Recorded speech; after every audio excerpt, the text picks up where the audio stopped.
ये बात तो आप और हम सभी जानते हैं कि भारत और ऑस्ट्रेलिया के बीच फिलहाल 5 मैचों की टी20 सीरीज खेली जा रही है। हालांकि भारत ने इस सीरीज को पहले ही अपने नाम कर लिया था, लेकिन पांचवा मुकाबला भारत बेंच स्ट्रेंथ को आजमा रहा था और उसके साथ में ऑस्ट्रेलिया इस सीरीज को 3-2 से खत्म करना चाह रहा था। ये वो मुकाबला जिसने टी20 की रोमांचकता की सारी हदें पार कर दी। ये वो मुकाबला जिसने सही मायने में टी20 को परिभाषित किया। भारत ने एक बार फिर बल्लेबाजी करी, स्कोर इतना बड़ा नहीं, लेकिन उसके बाद भारतीय गेंदबाजों ने जो काम किया उसको आप कम नहीं आंक सकते।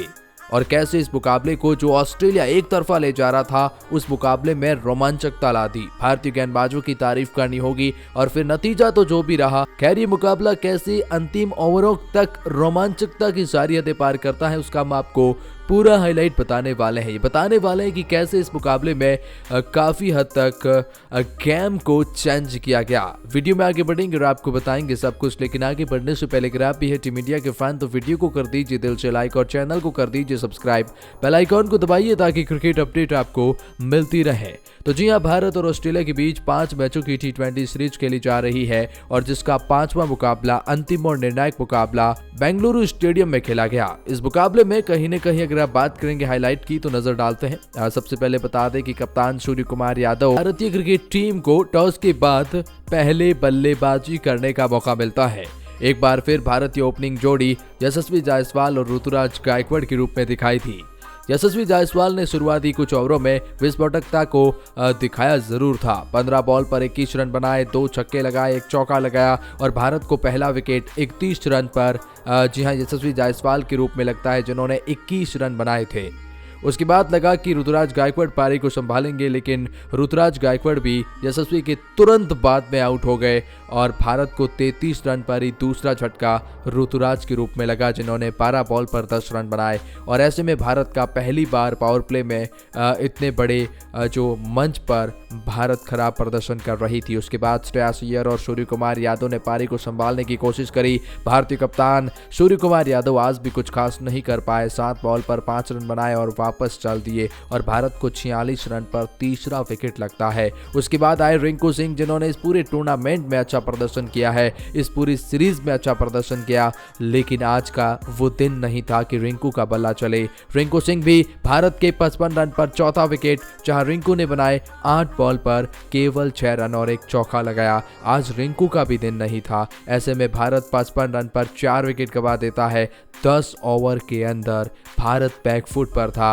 यहां भारत लगभग मुकाबला हारने को था, लेकिन उसके बाद जितेश शर्मा और श्रेयस अय्यर ने पारी को संभाला। एक छोर तो श्रेयस अय्यर पूरी तरह से संभाल चुके थे, खूंटे की तरह गड़ चुके थे। ऊपर से आए जितेश शर्मा ने भी अपने ऊपर प्रेशर नहीं लिया, बल्कि प्रेशर को रिलीज किया। 1 छक्का लगाया, 3 चौके लगाए, 16 बॉल पर 24 रन। शुरुआत तो बहुत शानदार मिली, लेकिन जब भारत 97 रन पर था तब 14वें ओवर के अंदर जितेश शर्मा के रूप में भारत को 5वां झटका लगता है। उसके बाद आए अक्षर पटेल और श्रेयस अय्यर ने पारी को संभाला। श्रेयस अय्यर ने अपनी अर्धशतक पूरी करी, जहां उन्होंने 2 छक्के और 5 चौके लगाए, 143 की स्ट्राइक रेट से रन बनाए।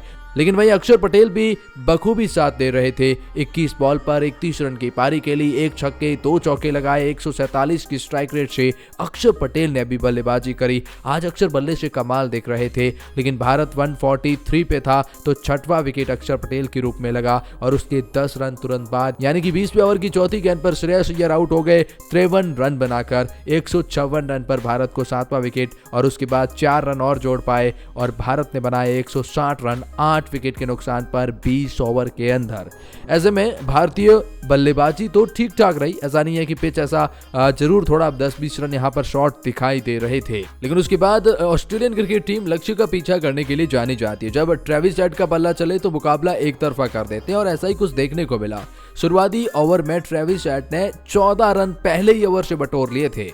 उसके बाद जॉस फिलिपी भी उनके साथ में थे, लेकिन जॉस फिलिपी कुछ खास नहीं कर पाए इस पूरे सीजन में। जरूर ऑस्ट्रेलिया को 22 रन पर पहला विकेट लगा जॉस फिलिपी के रूप में। मुकेश कुमार ने वो विकेट लिया, लेकिन उसके बाद बेन मैकडरमट ने अच्छा खेला और अच्छा खेला ट्रेविस हेड ने। ट्रेविस हेड ने 18 बॉल पर 28 रन बनाए, 1 छक्का लगाए, 5 चौके लगाए, लेकिन रवि बिश्नोई की गुगली के आगे वो भी कहीं न कहीं फेल होते हुए नजर आए और 47 रन पर दूसरा विकेट ट्रेविस हेड के रूप में लगता है।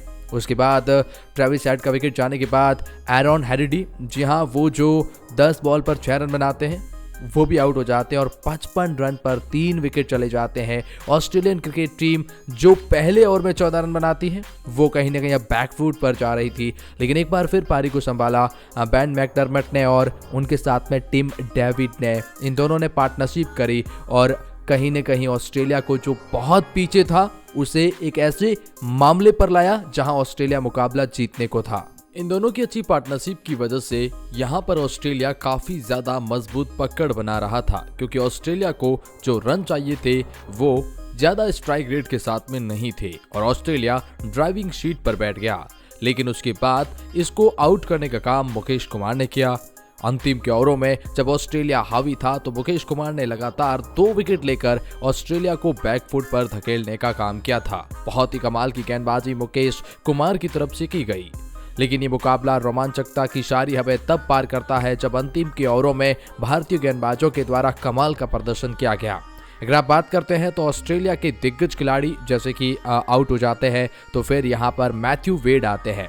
मैथ्यू वेड पारी को संभालने का पूरा प्रयास करते हैं, लेकिन अंतिम ओवर के ड्रामे में हर कोई हैरान रह गया, क्योंकि आखिरी के ओवरों में जरूर अर्शदीप सिंह का जो 18वां ओवर था वो महंगा था, क्योंकि 2-3 बाउंड्री लगातार उन पर आई थी, लेकिन अंतिम over 6 ball 10 run Matthew Wade strike पर लगा कि ये मुकाबला अब भारत के हाथ से चला गया है। लेकिन उसके बाद पहली गेंद ऐसी आई थी जो कि सही मायनों में देखें तो वाइड बॉल थी, लेकिन एम्पायर ने वाइड दी नहीं थी।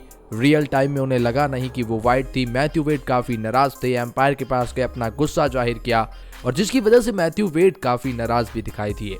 लेकिन अब 5 बॉल पर 10 रन की जरूरत। अगली बॉल अर्शदीप ने सटीक यॉर्कर डाल दी और जिसके बाद अब मैथ्यू वेड पर दबाव 4 बॉल 10 रन। अगली बॉल पर बड़ा शॉट खेलने के चक्कर में वो कैच दे बैठे और मैथ्यू वेड को बाहर जाना पड़ा। 3 बॉल 10 रन और अब आए नए खिलाड़ी के लिए आसान नहीं था और वो रन नहीं बना सके। आखिरी की 1 बॉल पर ज़रूर 8 रन की ज़रूरत थी, वो भी इम्पॉसिबल था और ऐसे अंतिम ओवरों में भारत जीत जाता। एक और अच्छी बात ये रही थी कि अर्शदीप सिंह के हाथ में 2 बॉल पर जब 10 रन चाहिए थे तो एम्पायर से 1 बॉल रुकी थी। हालांकि चौका तो नहीं जाता, लेकिन 1-2 रन शायद एक्स्ट्रा मिल जाते। ऑस्ट्रेलिया इस बात से भी नाराज़ था कि एम्पायर क्यों बॉल को रोक रहे हैं, जबकि वो एक एक्सीडेंटल केस था। मतलब एम्पायर ने जानबूझकर नहीं रोकी, बल्कि अर्शदीप सिंह के हाथ से लगकर वो बॉल गई थी। इसी को लेकर अब ऑस्ट्रेलिया बहाने भी बना रहा है।